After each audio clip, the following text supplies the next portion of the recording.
সম্মানিত দর্শক, আসসালামু আলাইকুম। আশা করছি সকলে ভালো আছেন এবং আপনাদের দয়ায় আমরাও ভালো আছি। তো বন্ধুরা, ভূমি রেকর্ড ও জরিপ অধিদপ্তরে শূন্য পদে মোট 3017 জন জনবল নিয়োগ নেবে মোট 15টি ক্যাটাগরিতে। এখানে তারা বেশ কয়েকটি ক্যাটাগরিতে বড় বড় নিয়োগ প্রকাশ করেছেন।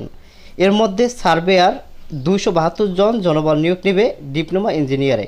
এরপরে কম্পিউটারে 13 জন, ড্রাফটম্যান কাম এরিয়া এখানে তারা 295 জন এবং ড্রাইভার 12 জন, নাজির কাম ক্যাশিয়ার 17 জন, অফিসার সহকারী কাম কম্পিউটার 21 জন, পেশকার 378 জন উচ্চ মাধ্যমিক বা সমমানের পাশে, রেকর্ড কিপার এইচএসসি পাশে 291 জন এবং খারিজ সহকারী 477 জন মাধ্যমিক পাশে এবং জাজ মোহরাম এখানে তারা 442 জন উচ্চ মাধ্যমিক বা সমমানের পরীক্ষায়